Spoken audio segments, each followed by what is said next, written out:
بسم اللہ الرحمن الرحیم۔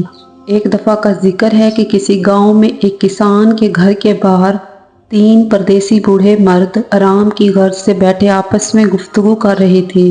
کسان کی بیوی نے 3 پردیسی افراد کو دیکھا تو اس کے دل میں آیا کہ یہ تینوں لمبے سفر سے آئے لگتے ہیں اور بھوکے ہوں گے، چنانچہ وہ انہیں کھانے کی دعوت دینے گئی۔ ان کی بیوی نے تینوں کو کھانے کی دعوت دی تو ایک بوڑھا بولا، کیا آپ کے گھر میں آپ کا شوہر یا رشتہ دار کوئی اور مرد موجود ہے؟ بیوی بولی، میرا شوہر تو ہل چلانے گیا ہوا ہے اور وہ شام کو واپس لوٹے گا۔ بوڑھے نے عورت کی بات سن کر جواب دیا، پھر ہم آپ کے گھر کھانا کھانے نہیں آ سکتے، کیونکہ ہم صرف اسی گھر میں کھانا کھانے جاتے ہیں جہاں کوئی مرد موجود ہو۔ بوڑھے کے جواب پر کسان کی بیوی واپس گھر لوٹ آئی اور اپنے روزمرہ کے کاموں میں مشغول ہو گئی۔ شام کو کسان کھیتوں سے واپس لوٹا تو اس نے تینوں بوڑھوں کو گھر کے قریب بیٹھا پایا تو اپنی بیوی سے پوچھا، یہ تینوں پردیسی مہمان لگتے ہیں، کیا تم نے ان سے کھانے کا پوچھا؟ بیوی بولی، میں ان سے کھانے کا پوچھنے گئی تھی، مگر یہ تینوں کسی ایسے گھر میں کھانا نہیں کھاتے جہاں کوئی مرد موجود نہ ہو۔ یہ سن کر کسان بولا، تم ان کو دوبارہ دعوت دو اور بتاؤ کہ میرا شوہر واپس لوٹ آیا ہے۔ اس کی بیوی دوبارہ ان دونوں کے پاس گئی اور بولی کہ گھر میں میرا شوہر لوٹ آیا ہے، آپ تشریف لے آئیں اور کھانے پر ہمارے مہمان بنیں، اس سے ہمیں بہت زیادہ خوشی ہوگی۔ کسان کی بیوی کی بات سن کر بوڑھا بولا، ہم تینوں اکٹھے تمہارے گھر کھانا کھانے نہیں آ سکتے، تمہیں چاہیے ہم تینوں میں سے کسی ایک کو اپنے ساتھ لے جاؤ اور کھانا کھلا دو۔ کسان کی بیوی بوڑھے کی عجیب بات سن کر بولی، آپ دونوں اکٹھے تشریف کیوں نہیں لاتے؟ اس بات پر بوڑھے نے جواب دیا، ہم تینوں میں سے کوئی ایک جہاں موجود ہو، باقی دونوں وہاں سے چلے جاتے ہیں۔ پھر اپنے ایک ساتھی کی طرف اشارہ کیا اور بولا، یہ دولت ہے اور یہ جس گھر میں جاتا ہے وہاں کے افراد کو دولت کی ریل پیل ہو جاتی ہے۔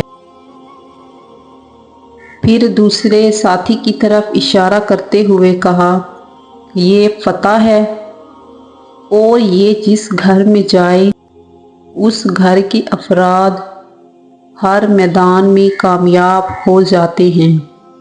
پھر بولا، میں محبت ہوں، میں جہاں بھی جاؤں وہاں کے مکینوں کے دل محبت سے لبریز ہو جاتے ہیں، اس لیے تم گھر جاؤ اور مشورہ کرو کہ تمہیں ہم میں سے کس کی ضرورت ہے۔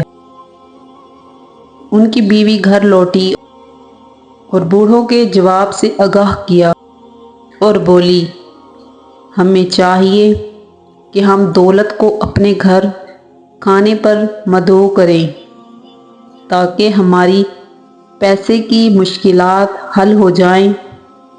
یہ سن کر کسان بولا، ہمیں پیسے سے زیادہ کامیابی کی ضرورت ہے، اس لیے ہمیں فتح کو اپنے گھر بلانا چاہیے۔ کسان کی بیٹی جو قریب بیٹھی دونوں کی گفتگو سن رہی تھی بولی، اگر ہم محبت کو اپنے گھر بلائیں تو ہمارے دلوں میں اتنا زیادہ اطمینان بھر دے کہ ہمیں دولت اور کامیابی کی پرواہ نہیں رہے گی۔ دونوں میاں بیوی بیٹی کی بات سے متفق ہو گئے اور کسان کی بیوی کو بھیجا کہ محبت کو بلا لاؤ۔ بیوی گئی اور بڑوں سے کہا، آپ میں سے محبت میرے ساتھ تشریف لے آئے تاکہ ہم اس کی مہمان نوازی کر سکیں۔ یہ سن کر خطاب کرنے والا بوڑھا اٹھا اور کسان کی بیوی کے ساتھ چل پڑا۔